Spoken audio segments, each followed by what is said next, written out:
Hi there, I'm Matt Stahl and welcome to the Super Prime Property Show, where we discuss the world of super prime real estate by talking with leading designers, architects, developers and agents.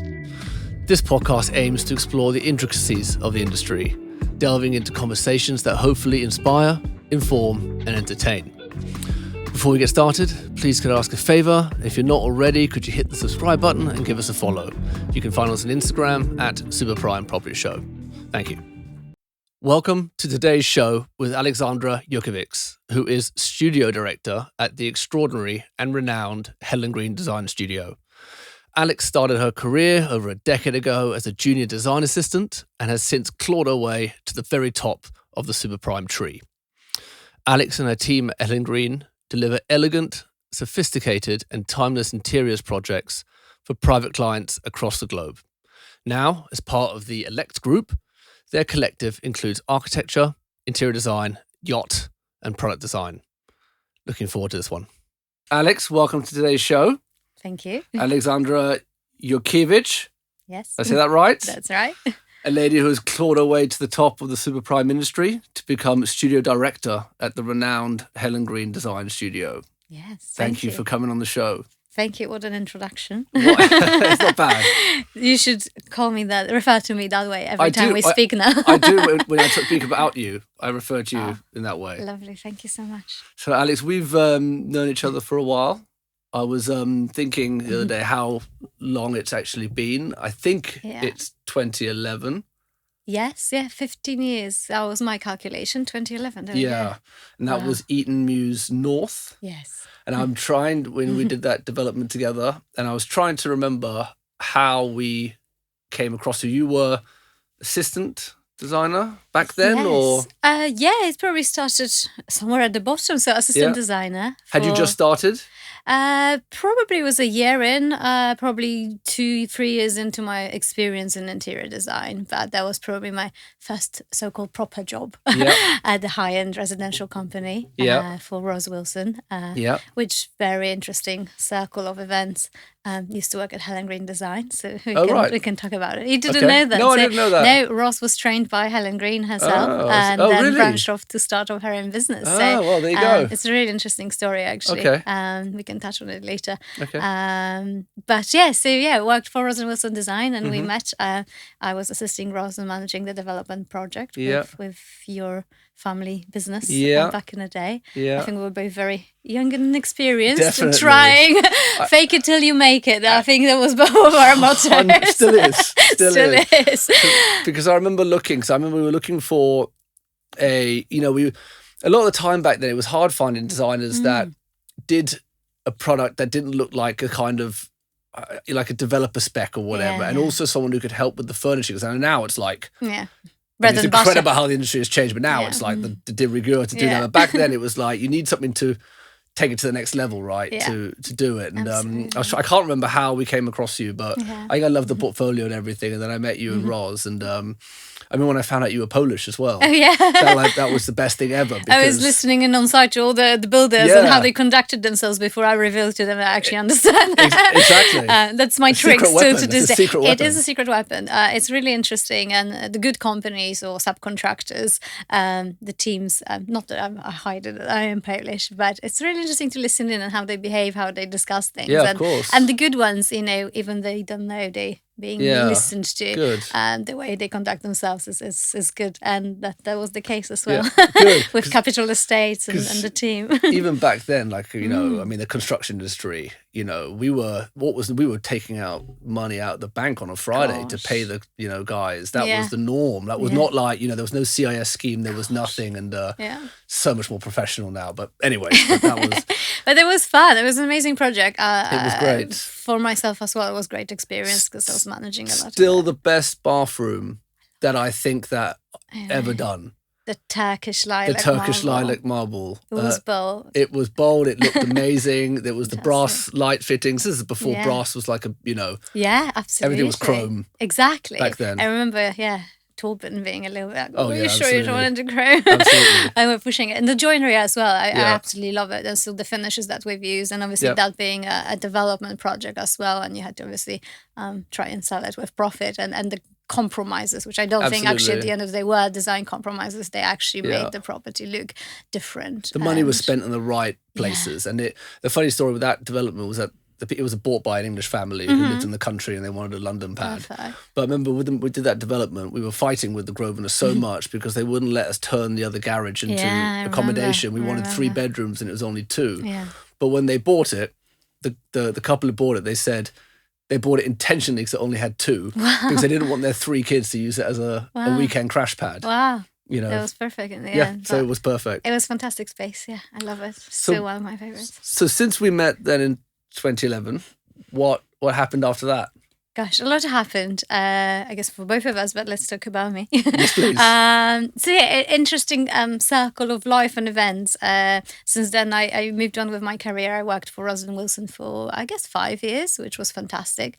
A great business, but we all have to grow and try to seek other opportunities. But then years went by and I tried different places. Not that many, actually. I do like to make a change only when it makes sense for my career, for my development, and stay as long as I can. So I've had a strategic move to a different studio, which was a completely different animal to our small business that Rose was running.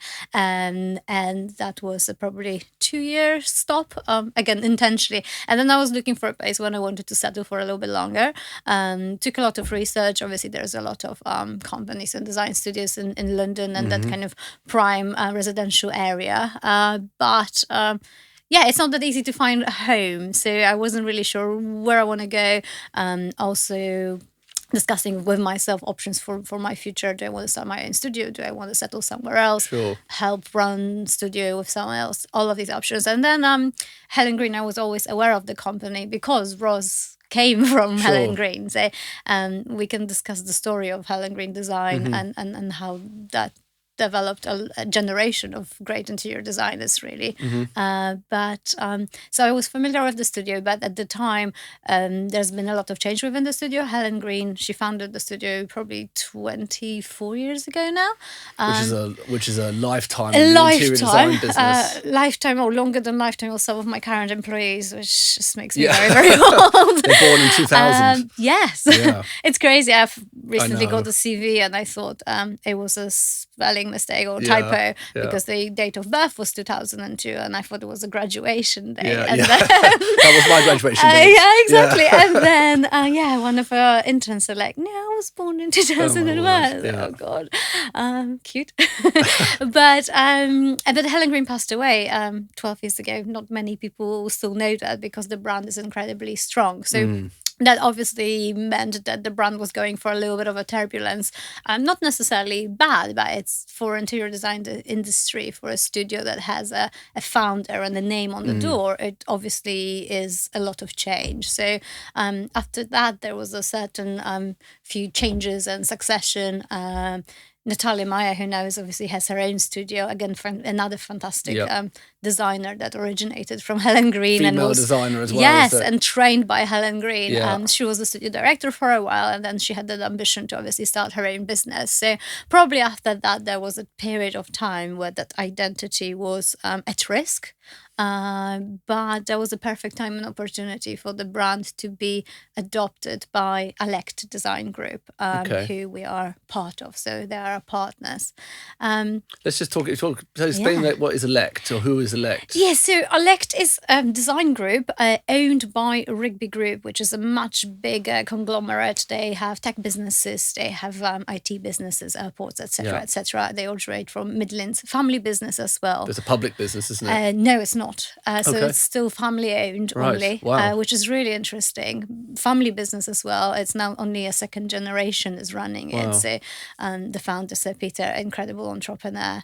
Very fascinating person as well. So they assembled like a group of super brands in a way. So the construction and design branch of the business is almost like a hobby project of one of the sons of the owner of Rigby Group. He's incredibly passionate about design himself, and he thought, let's just start something that evolves around it. So Rigby Group then created a Rigby Construction and Rigby Architecture. That's how it started. They started in the Midlands, and then they started doing projects in London. Yeah, no, they smashed it because they had a fantastic setup there. And London was just a natural progression. And then they recognized the opportunity to set up design studios as well, because architecture and construction was lacking that full key, turnkey solution. So they had in-house interior design studio, but then they also recognized the opportunity that Helen Green Design was such a well-established brand and needed to be looked after because the founder was no longer around. So we got adopted by them, and I say it because acquired is such a dirty word, and it is more than acquisition, because they also wanted a brand that is well established, has the same values, and they can mutually benefit from each other's experience. So, so for me personally, that was a strategic move. I loved and admired the brand and Helen herself, although she was no longer around.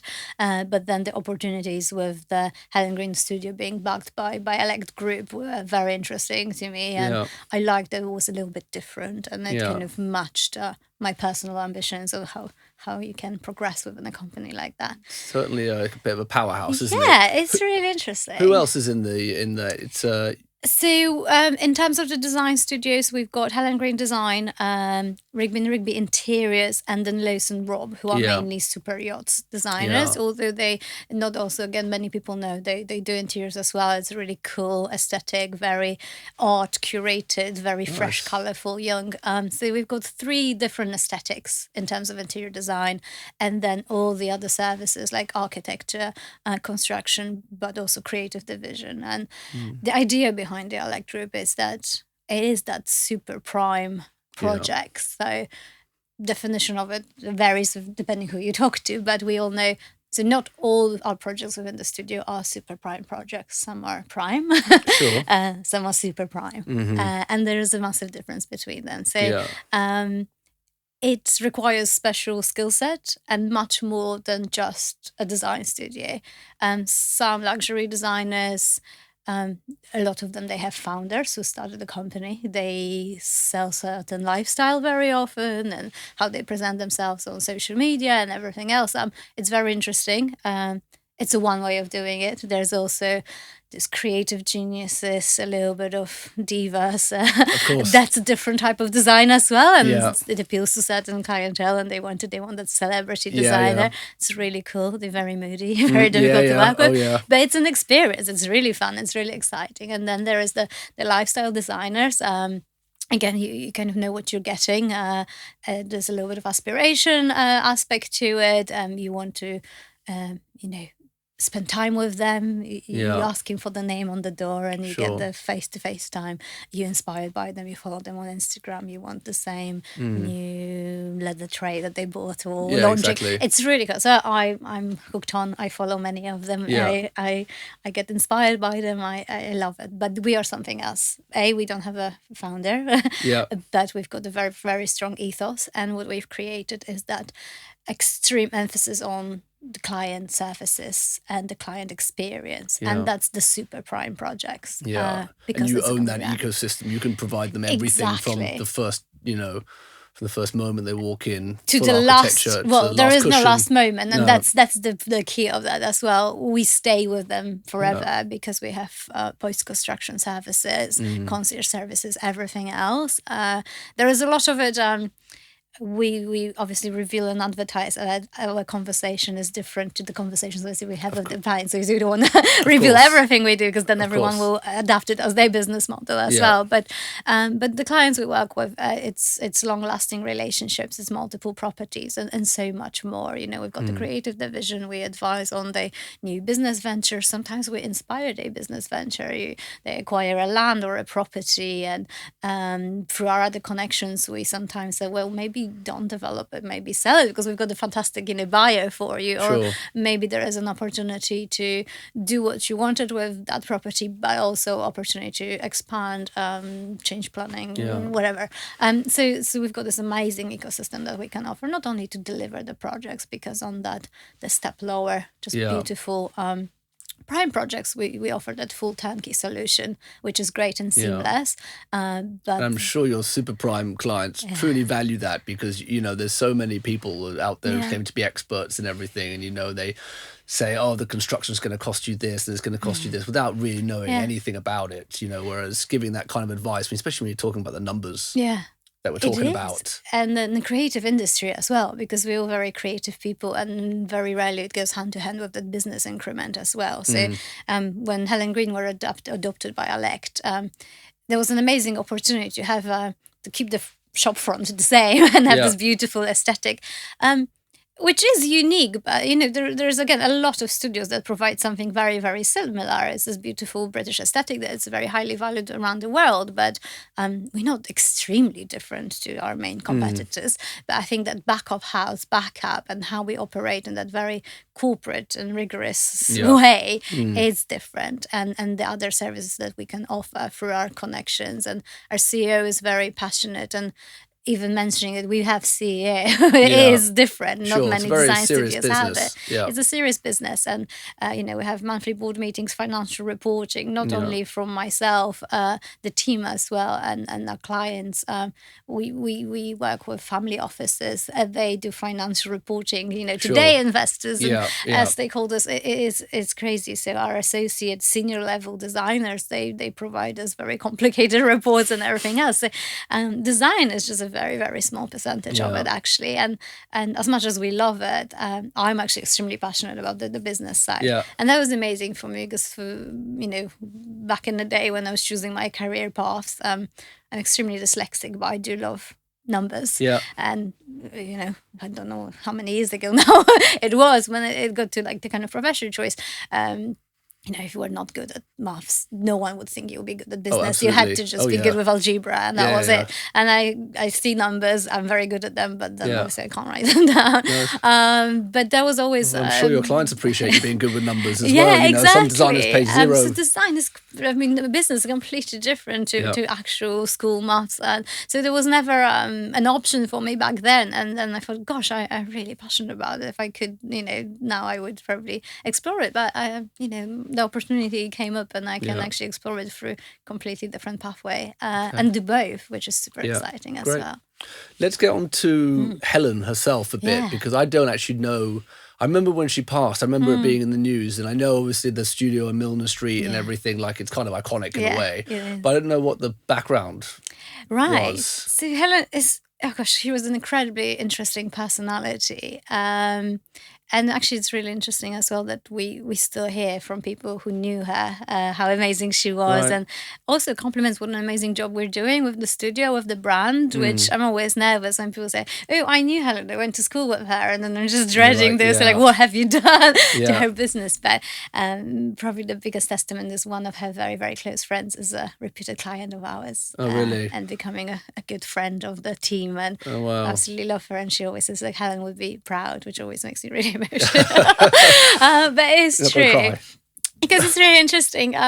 So Helen herself, she started a business 20 odd years ago. It was always her passion. She comes from an aristocratic family, British, very different probably to many women of her time. It sounds not so long ago, about 25 years ago, we were living in a completely different world. Absolutely. I think she was then around 40 years old. I'm sorry, Helen, if I'm getting it wrong. And she decided to start her own business. So she was decorating her own properties and the family properties. And then she thought she wanted to do it as a business. She was doing it for her friends, and then decided, let's start a shop, which was really interesting, because at the time that was probably what started a wave of women designers stepping out of doing it as a hobby to actually running profitable businesses.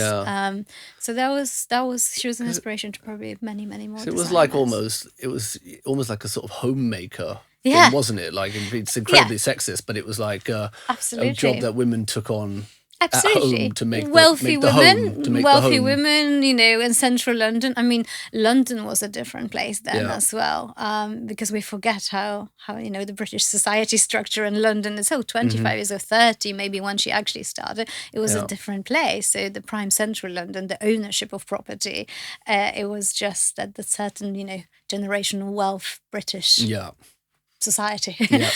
So it was Old only money. within the circle, old money, and people would do it as part of the role of a homemaker. You would decorate the houses, look after them, run them. And she was just really, really good at it. And she was doing it for her friends. And then she thought, I can do it. I can do it by myself. She's an incredibly spicy personality woman, and which also comes through the kind of history of the women entrepreneurs and the so-called dragon ladies. And I love how it's changed now through the years as well. I guess that was the way you had to be, and now we're learning, both ways. That design, not only designers but director level or CEOs, the manner is changing. No one is interested in that toxic behavior. Not to say that she was toxic, but we still have those famous personalities, famous designers that are known for that, or a bit of temperamental, and it's insane to think, like, the stories I heard or experienced myself with some of employers. If I was to speak to my team like this, they would just all walk away. Nowadays they will just go somewhere else. We took it on, but we did. So, but she had an incredibly good heart. Always did a lot of charity work as well. So she started the studio at famous 29 Milner Street locations, where we are to this day, which used to be an old pub, the Australian. Oh, really? We still receive mail sometimes. Oh, really? And so it's like the Australian, everyone, new members of the team is like, oh, it's wrong. It's like, no, we are the Australian. It's really cool. We actually have this great picture at the studio of the Rolling Stones sitting outside the pub in Milner Street. So they used to hang out there. It's so cool. I love it. Cool. So, that is so British. That is just so British. They used to drink in our studio. And that was just the beginning. She started a shop as well. So it was a home decorations, furniture shop. She designed her own collection. And then this design studio was downstairs. There used to be a kind of setup that probably now people don't follow. There are still some designers that do it, but you had the interior design shop and the studio at the back.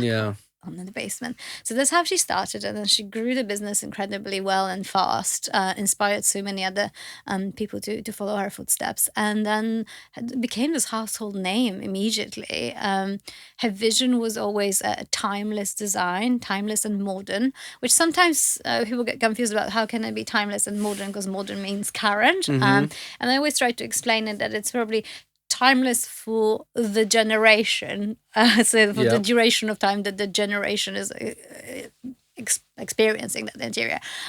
We usually have the same demographic that comes to us, so it's people, young families, between 35 to 55, whatever the family definition is. It doesn't always mean people with children, but I always say that my team rolls their eyes every time I say we don't design houses, we design homes, and that appeals to people. And it's usually that first home, whatever it means to people, whatever the shape of the family it is. And this is exactly what Helen was doing and attracting as well. We design homes, and that means so much more than just choosing furnishings, fabrics, color schemes. It's so personal, and that I think beautifully feeds into that super prime service.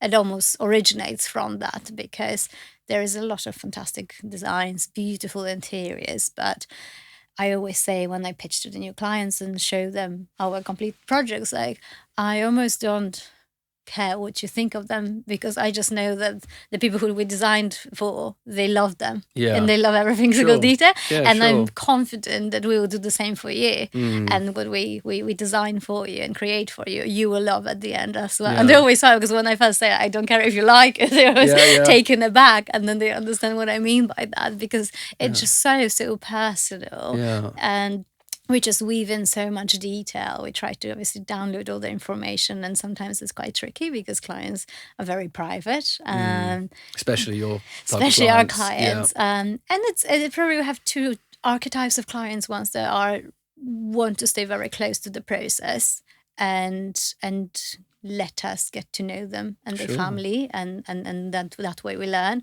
Or those very, very private ones, but then they trust us, and then we use our skills of mind reading and reading between the lines, or reading, aspirations from the clothes they wear, the cars they drive, where they're staying, and then trying to meet their expectations, or maybe surprise them with something they didn't know about themselves. So there is two types: the ones that just say, yeah, do it and surprise me, and the ones that stay very close. But that's what we do. They're very busy individuals. They want us to read their mind, and we're very good at it. We're very, very good at it. Would you say that most of your clients are private clients? Yes. All of them are private. I mean, we sometimes have a little bit of a affair with a different developer clients or smaller projects. Obviously, for sustainability of the business as well. It can't be all super prime projects, because they're usually very time intensive as well. So it's different levels, but it's all private clients, private homes. Let's talk about some of your projects. Some of our projects. Can you tell us about a few of them that you're already completed and...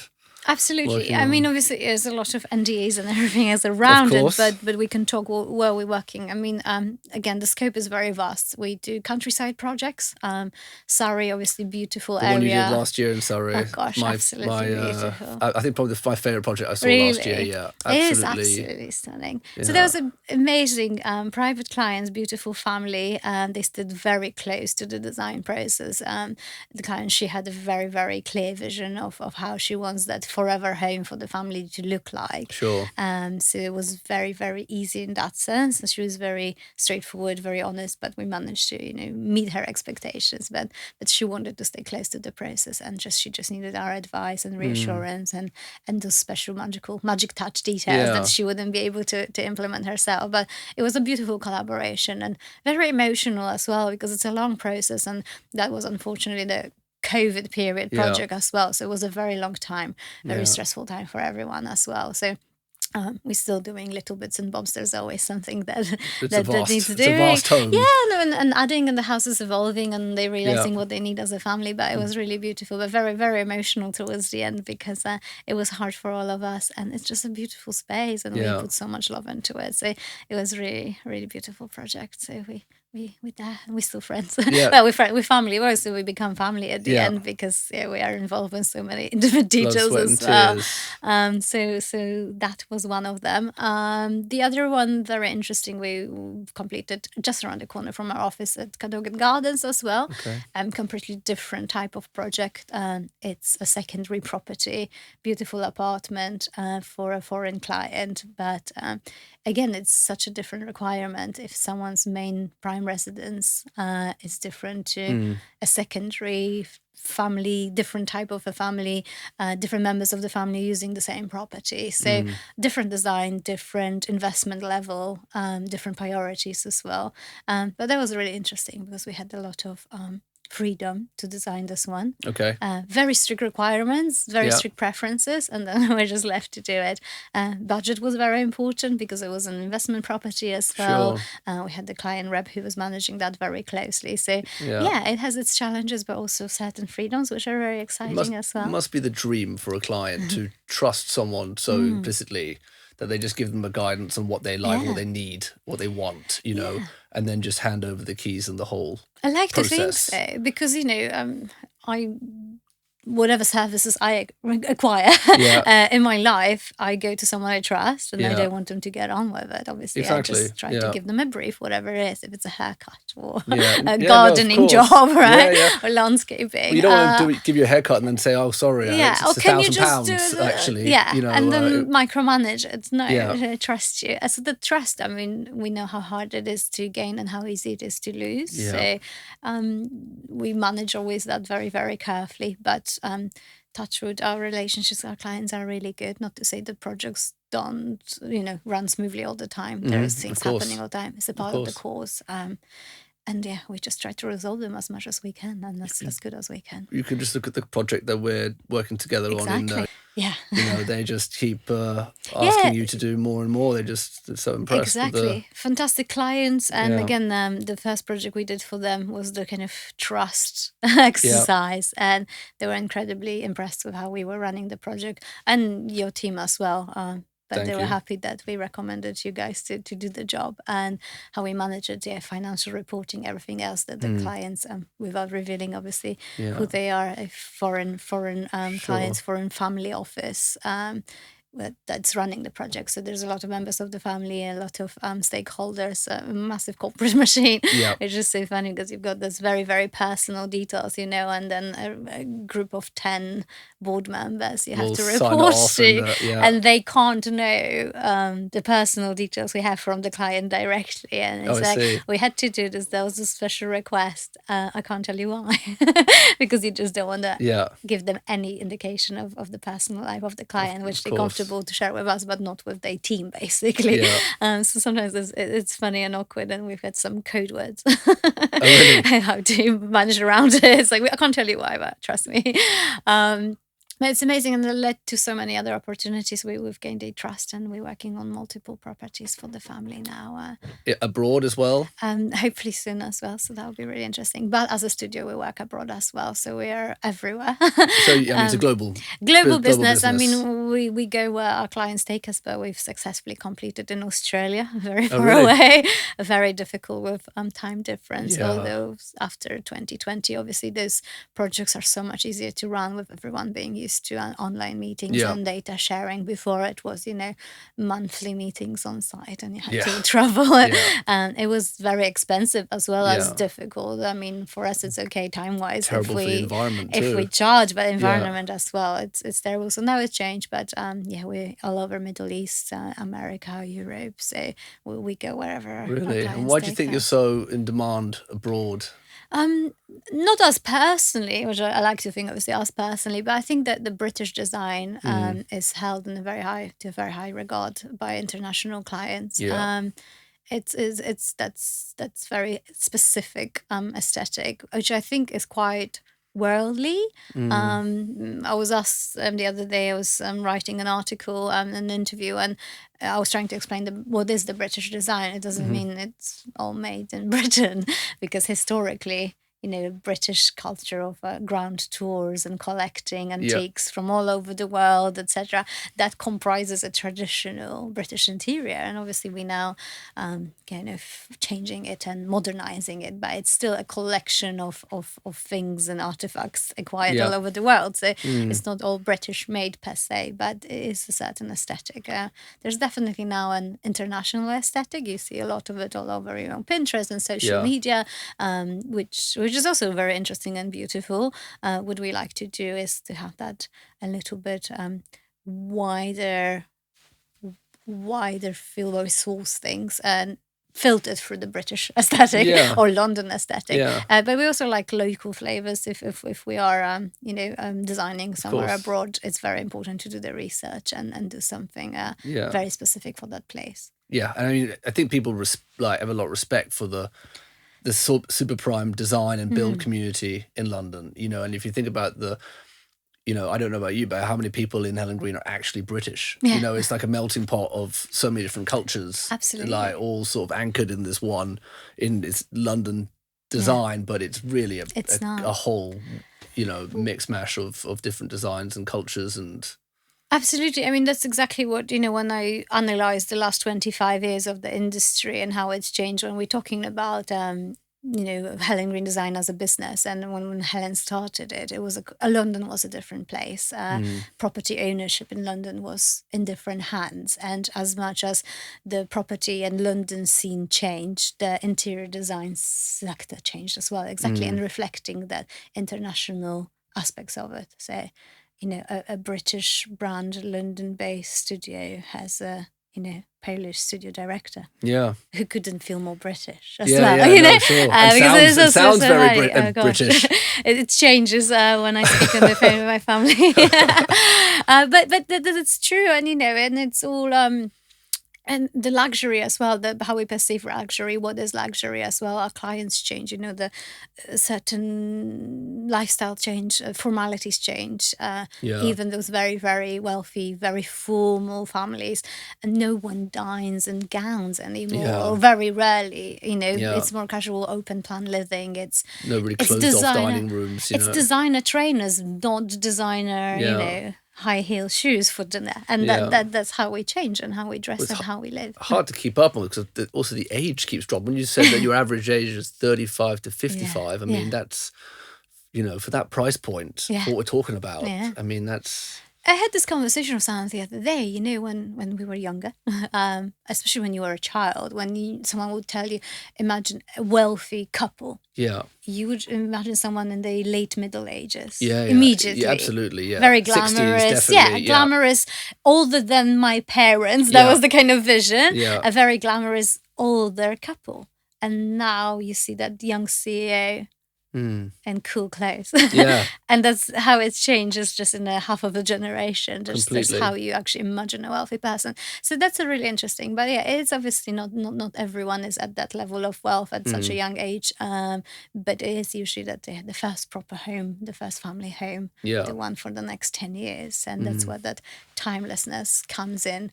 But it needs to be current as well and tailored to what our clients actually really, really need, because a lot of designers still operate in a way that, it's our way. And we think that's beautiful, but completely impractical. And we're completely different. That tailored aspect is incredibly important for us, down to the analyzing, people's actual physicalities and, is she tall and he's short, and how we're going to design the bedside tables. Can you recline on the sofa and still reach to the side table to pick up your cup of coffee without actually needing to lean forward? It's all of this, and it's fantastic when we have the client who wants that service, that super prime service. For me, it's so different to so many of these, I don't call them diva designers, but I've been on meetings where the client is just having a full-blown argument with the designer because the designer just won't give them what they want. He's like, I want to display I've got a model boat. I want it displayed in my office. This is ugly. I know, I don't want it in the office. It's incredible to hear that, and it's... I don't understand. For us, that brief and the tailored, and again, they're asking our opinion, and very often say look, not my cup of tea. I don't like collecting weird dolls from 18th century. But if you'd like to display them, I'll do my best to display them in the best way possible. And we can talk about it. But it's their home, and I always say this is your home. And our first question in a brief is what do you want from that space? How do you want to feel in that space? Or how you want to create it? And sometimes they say, I have no idea. I would love your guidance. But we always engage the dialogue, even with the clients who don't know what they want. We try to ask different questions, because very often also we work with so many people who are incredibly successful in their field of expertise, and they can feel a little bit out of depth coming to someone and say, now I have to talk about design, and especially when you're so competent in other area, I think we all have it a little bit, and then suddenly a little bit out of your depth, you just completely shut off and don't want to talk about it. So there is other ways of getting that information and talking about, how they spend their time, what are their hobbies, and things like this. And it requires a lot of knowledge about luxury hotels and restaurants, and comparing. It is hard. Very often, you hear a reference like, Four Seasons in Miami and the new lounge and how whatever the wall coverings is there, and you're like, sure, exactly. Of course, I do know. So, what projects are you doing in the States? In the States, and at the moment, we have one lovely client in New York. It's a different animal, America. It's tricky. It is a different animal. It's very, very tricky. Everything's bigger in America. Everything is bigger, and obviously the laws are different, construction laws, everything else. So it's tricky. Manhattan itself is it's wild. That's a beast in itself. So we've got a lot of partners there as well, but usually it's more FF&E oriented projects, because that's a little bit easier to do overseas and implement it as well. But I love it. I love the market. I think there is just so much opportunities for the British aesthetic as well. Yeah. And we're gaining interesting traction there as Great. well. So watch the space. Yeah, okay. We're coming. I was part of a team that did a development or a project in on the coast in Sarasota in Florida, like beautiful. waterside. And the hardest thing about the whole thing was working in bloody inches. Gosh. You know, you're having meetings and you're talking about stuff and normally be 600 mil, 200 mil, 20 mil shadow gap or whatever. Yeah. And then they're talking about 32 inches and 8/16. I know. And you just have I'm constantly like trying to like, because and you with can't a measuring tape, I keep adapting it. Exactly. No, that's really, really hard. The metric system is definitely easier to envisage. But yeah, amazing variety of projects as well, because you've got New York, obviously Manhattan, you've got Connecticut, Hamptons, Miami is going through such a boom. I mean, that's an interesting space to watch as well. And they have obviously a lot of designers. It's a huge country, but I think there is space for something different. And I'm very interested in that. And how are you finding that the social media nowadays bringing in new clients? I mean, we recently got our first ever real proper client straight through. Wow. You know, they literally contacted, live in Massachusetts. Wow. And they said, they wrote us and say, we love your stuff. We're buying a house in London. Yeah. We haven't exchanged yet. Let's talk when it goes through. And we're like, yeah, okay, that sounds great. And then they come exchange and they say, yeah, it's a Muse house in Mayfair. Yeah. Like, all right, okay, well, great. And then they fly over and we sat down and had a meeting. And then 2 days later, we're starting work. Wow. I mean, crazy.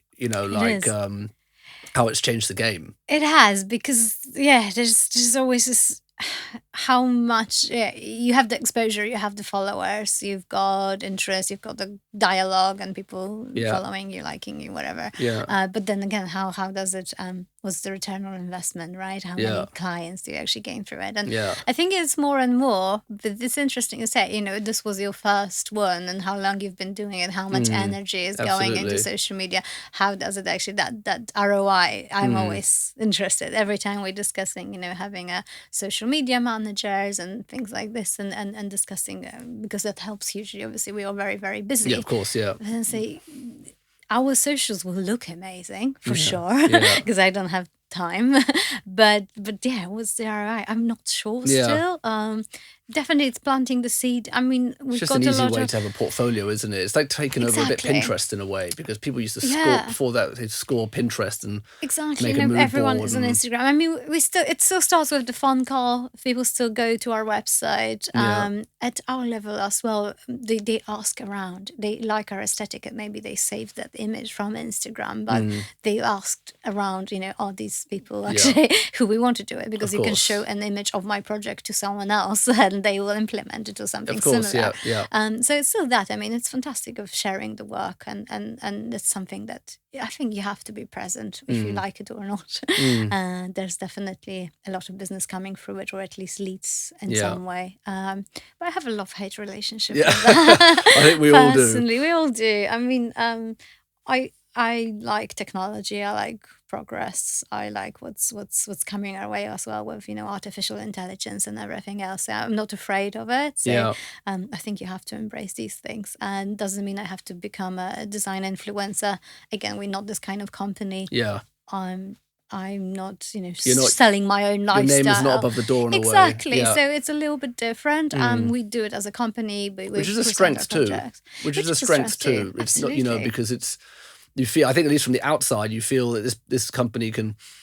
It's more personalised to me, whereas you're not paying for that kind of look from that kind of person. Exactly, and whatever they want, So it's a little bit of a partnership. But that's what we always say. We have a certain ethos, and that's very important for us, and a certain aesthetic which I drive. But it is with that legacy that we've inherited, and always with the Helen's legacy, and equally lacking that person, that front face helps us doing those other amazing things that maybe very often the founders don't want to change, because they like how the studio works. Of course, it's their baby. So it's interesting. And what about being a woman in the, obviously not so much in the design set, but in the construction industry? You've got the women led business so much in design, but the male dominated one in construction. And again, like I've noticed over the years, you back in the day, the builders would just. They would be, I mean, they are still as much today, but they'd be appalled when, women would come along and tell them, no, that's not how you do it, how we want it, and etc. How do you feel that's changed? Or It not? changed slowly. Obviously, we all have a lot of more work to do, women included as well, how we conduct ourselves as well. But let's focus on the industry. But changed a lot, very slowly. I haven't almost noticed until we had a project in Austria a few years ago and had to do an installation there and work with the local teams. And I couldn't understand why they wouldn't do something. I was talking to the joiners and we agreed and said, oh, can you now go and work in the spa area because we want to do something else in this room? And you could see they were going red and angry, but they couldn't almost articulate themselves or to themselves what was wrong with that. And I was very nice and polite and all of it. And I thought initially maybe language barrier. And he's like, well, I guess I could, but I'm working here now. I said, well, no, I understand, but you can maybe finish what you're doing now and then move on because we would like to use this area and dress it and so on. And he just didn't want to agree just because I was asking him. And then I was talking to the developer and I said, like, are these guys okay? And he's like, no, yeah, they're fine. They're just not used to taking instructions from a lady. And it was just mind-blowing to me. And it did, resonate and kind of resemble those kind of initial days. I mean, we're very progressed in Britain as well, comparing to other countries, and it's amazing, and we probably don't appreciate what we have. But it definitely changed. There's so many more women in the construction businesses themselves at different roles as well, and that's changed the dynamic. Any business who wouldn't get through that change. What are they even doing here? What advice would you give to anyone? Not necessarily, but man or woman starting out in trying to get into the super prime sector. I think just don't be afraid. I think the diversity in this business changed more, and I don't mean only women, also ethnicities, background as well changed massively, especially in London and that super prime area. So I think definitely don't think you don't belong, because there is opportunities for everyone, and you don't have to come from wealth to be able to deliver very well. Very true. So I think that's very important. And of everyone I know, I think there's very, very few come into the sector from that background. You have a few sort of aristocratic design-led, but everyone else has come in from just all kinds of routes. They're craftsmen, or they've got some skill that's taken them to the top of their game. Yeah, but it used to be such a small circle and attracting certain people.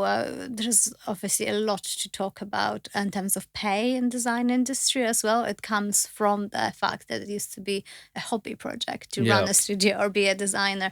So it wasn't valued. We're trying to, it's one of our things, and trying to create change in the industry is to get people understanding, our clients understand our value we bring to them, because of course if it's just purely decorative project, it's completely different, but we are experts in line with the legal advisors, wealth managers. We manage their properties, their lifestyles. It's incredibly important, and it should be remunerated adequately. Absolutely. It's not a high margin kind of business, and I think there is a lot of room for improvement as well. I don't think we get appreciated at the right level, so I think that's really important. And that will create the level of service will only improve and attract different type of people as well from different walks of life, because it can be a career that can actually absolutely help you and take you somewhere, then will be appreciated. So you almost know pretty much straight away when you're working with a client if they get it and value your and value your worth. And it completely changes the project when it's. I saw somewhere on social media the other day. I'm not sure what business they were, and it was this lady talking about the clients who negotiate the most in the beginning on your fees are usually the most difficult ones. They're going. The project will be the most difficult one to run, and they will always be micromanaging, and then you can see, and it's funny because you're always thinking, of course someone wants to negotiate fees. It's business. But there are so many who don't negotiate their fees. I always say up front, like, this is our proposal. These are the fees. I didn't mark them up because I know you will try to reduce. Yeah, of course, 5-10%. Exactly. They are what they are. I don't play games, and and so many people understand it immediately, approve it. Obviously, we discuss different things, tailor the services and fees to exactly what they want. But if it's just like, okay, but can you shave off a 5%? Yeah, it's a red flag. Every time you send something through. Exactly. And then it's like, but what if? And then we throw in another project and this, and next year we've got, oh gosh, no.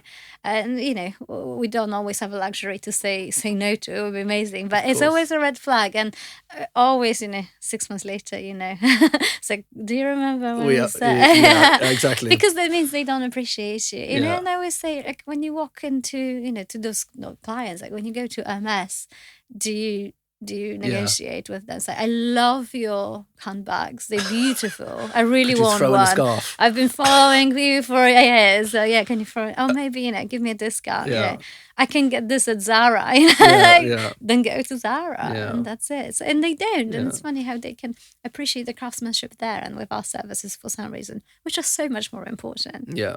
They're trying to absolutely get a deal. And yeah, of course. I mean, being business smart, of course. Fine. But yeah, it's a value as well. And talking about business smart, you mentioned AI. Yes.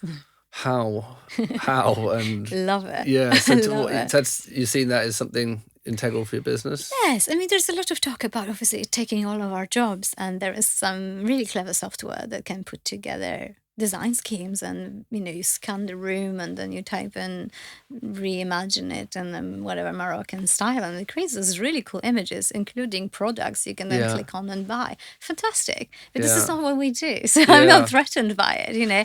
I will not sit with that, because there is no blueprint for what someone will like. It's not like there's some, you know, if you pair these 3 colors together, it's gonna, you know, it's completely unique, isn't it, too? A machine, we forget, because I think we love seeing AI as human. And it's not. It's even, you know, with ChatGPT, which I love. It saves so much time. Drafting complex documents, scopes of works, difficult emails, you know, all of this. There is no a little brain sitting there and that computer thinking, oh, you know, Alex asked me to write this and this in this and this style or review it. There is no thinking process. It's just analyzing loads and loads of data to this amazing product that just analyzes and joins the words together, that they make sense to a human, but they make no sense to a machine. It's just an algorithm and millions of text that it had to analyze, which is incredible, but there is no thinking process. So it's the same with design. There is no thinking process. It's just analyzing millions of images and creates something and matches them together. But they will never be able to have a conversation. You know, the client has Scottish roots, so I will embroider a little thistle on their napkin. It's not going to do it. So I'm not. So how will you use it? So how did you use it in the? We have the creative division, which it's really interesting because they the nerds, tech nerds that give us all the news and gossip from the tech world. There's a lot of image editing. Even the latest Photoshop updates have artificial intelligence plugin, so you can. I don't know if you've seen it or played with it. I've seen it, but I don't. It's really cool. I haven't used it. It's really cool because you can just like highlight an area, say. Put in a blue chair in this space and we'll Photoshop it in. Okay. Super cool. Again, nice tool. It will definitely... Just a time saver. Time saver, exactly. Yeah. So I love it. I embrace it. I encourage the team to use it. It's like, oh, I hate it. It's too smart. Yeah, you have to get on the bandwagon. Yeah, so, I mean, as with all the jobs, there is that debate on, you know, is it going to replace us? You know, ideally, we would all have more time for leisure, but obviously capitalist world. Yeah. They're going to, you know, more time for more business. Let go of half of the team and then make more profit, unfortunately. But in our day-to-day, I totally love embracing it. There's a lot of image editing software and image generating software, which is really interesting for the creative part. Because it's not human brain, it can imagine things unimaginable for us. So it's really cool to put some prompts in and say, reimagine this image, which is an image of wherever a chair made of grass, and then it will, re-render it, and then not that I will make this chair, but then it can be a starting point for a sketch or something else, or very interesting shapes that you can then trace over and create a pattern for a floor or something like this. So that's fantastic. It's really fun to play with. So yeah. Wow. Okay. And then something I know that's important to you guys, like us, is the sustainability aspect. And you've got the butterfly mark. Yes, it's a huge achievement. We last year got accredited butterfly mark by Positive Luxury. Wow. It's very difficult to do. What's involved? It's a very, very complex process. So they have a very, very experienced team, and they follow UN regulations on sustainability. It's not only about materials we're using, but governance and everything else, and processes within the studio. So it's not only environment, but also mental health of teams and policies, and everything else is involved. So they have a very, very rigorous scoring systems, which you not only have to submit a lot of evidence. You can't just say, yes, we recycle. And they're like, okay, great. We had to prove it, have reports of how, even within the studio itself, how we recycle our bottles and our little patio. We've got bag hotels, and we recycle water and have bird baths and things like this. It's all amazing, and how everyone's attitude change and what we do, but also obviously most importantly how who we work with, our suppliers, what are their policies. And well, we had to sign up to a code of conduct to work with you guys. And you guys do it. It's amazing to see, obviously, our generation, how now we can make a difference, because I felt there's this disconnect, when you were growing up, and sustainability was something that was taught at school, and we were like, told to be good children and recycle and save the trees and everything else, and the environment is so, so important. And then the ozone back then. Yeah, gosh, don't use the deodorant. Yeah, I know. And I remember there was like a ecological Olympiad or something of knowledge, and there's questions. It's like, what should you do if you have a plastic bottle? Do you put it in a bin, recycle it, or reuse it? And all of these things, and we learned all of these things, and then we grew up, and the world was messed up, and there were those other grown-ups in charge not doing anything, and that was a really weird experience, because we were programmed to respect it, and then we went to our first jobs, and it was completely different. So true. And it was a little bit scary, and then we couldn't do what we believed in, and then I think we eventually got to the positions when we had a little bit of size and impact, and it was very important to start something and start a change. And we were the first design studio to get the butterfly mark. Literally 2 days ago, David Collins got theirs. Oh, wow, congratulations, because we know how difficult it is to do it. It's just fantastic that there is more. You started more people in the industry, and this is exactly how it started. We have a very young team. We stood around the table on one of our social events, and we were talking about sustainability and saying how in our business, especially in the luxury sector, how difficult it is, and some that we don't agree with certain practices ourselves. We do and have this kind of moral conflict with what we specifying and designing and what we believe in. And then we said, well, hang on, let's change. We are a very big studio. We have a voice. Let's make a difference. So it started with a pledge, because if you just say you're going to do something, it's never going to happen. So we did a public pledge, which we just said, we promise we'll do something. Watch this space. And we invite everyone to chip in, which was really interesting, because a lot of suppliers contacted us. They're like, oh, this is amazing. It really resonates with us. We also want to try to do something. We don't know where to start. So we started having those conversations. I'm perfectly honest, I thought more of the luxury design studios will follow suit. Sure. We almost thought like, gosh, let's be the first ones to say that the sustainable luxury. And it's still a little bit slow. I don't think it caught on immediately. And I recently wrote an article, I think it's not published yet, about sustainable luxury, and that sustainability used to be seen as something lacking, less off, recycled, second hand. And I love comparing design to fashion, because there are so many parallels, and it's easier for people to understand. I'm not asking our clients to go and buy their clothes in a charity shop. I'm just asking them to buy a Gucci edit with Billie Eilish, which is a vegan leather. Sure. It's still Gucci. Sure, it's just sure. vegan, you know? So it's the same yeah. with our luxury. They don't, it's not Yeah. a lesser product. We just measuring what we should do, what's a better solution. So actually having a sustainable interior or a home or a product, that should be a point of conversation and bragging, you know, Yeah. this is sustainable. It actually means it was more expensive. Yeah, absolutely. You know, if that's No, the for sure. aspiration. So It is, yeah, a lot of people don't like it because like, oh, it's something worse off, Yeah. but actually it's better, and depends obviously what it is. See, There are amazing studios that do Yeah. really just you know, recycled, upcycled products, very eco-friendly. That's different. It's not luxury, but within the luxury sector, we can do a lot and offer to our clients a lot that they don't necessarily need to compromise or anything. Yeah. It's still marble, which again, it Yeah. has different options. Obviously, we can substitute it with much more sustainable products. But if we have to use marble, we can see where it's coming from. Is it Sure. already in a yard in London, or do we need to ship it from Turkey? We ship it from Turkey, how we ship it, or maybe not, you know, and Yeah. even if we discuss it. Because it's very easy to get caught up when money is not an issue. Yeah.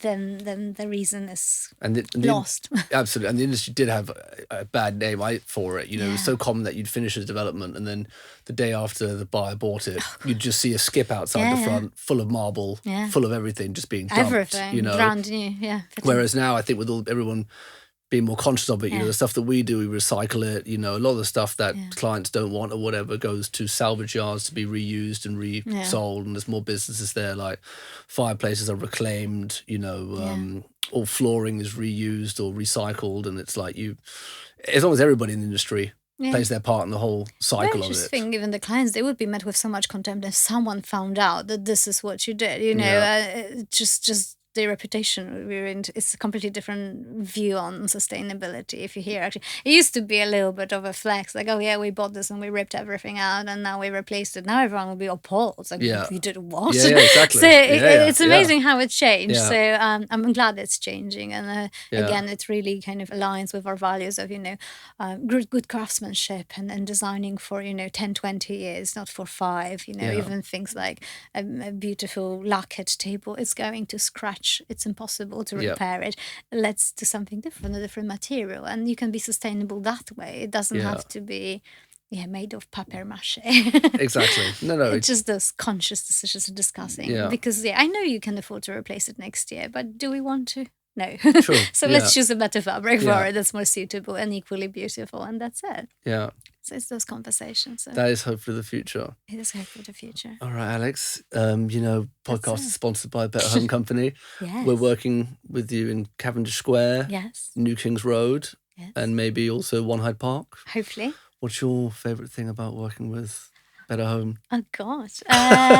You know, definitely the dynamic of the team. I love your values as well and your mission, sustainability as well, because that's rare in construction business. Obviously, I have to advertise Alect and our partners at Rugby Construction. That's why we've been accredited the mark for the entire business, by the way. It's not our design studio only. It's the whole business. It's the whole business. So all the carbon neutral construction, all of these schemes, which on that large scale as well, it's quite an exercise. So absolutely. That's really, I can imagine. difficult. But yeah, what you guys do and just your experience with, you know, super prime property through obviously your previous experiences and working for your family business and developing at this level. I mean, it's a very crucial experience to have to then be running construction projects. People come from different walks of life, different experiences, and then construction at this luxury level requires a certain skill set. And you guys the whole team is incredibly professional. Great, very thank you. easy to work with. Thank you so much, Alex. Thanks for joining us today. Thank you. This show is brought to you in partnership with the Better Home Company. The Better Home Company provides exceptional construction and aftercare for luxury projects across the UK and EU.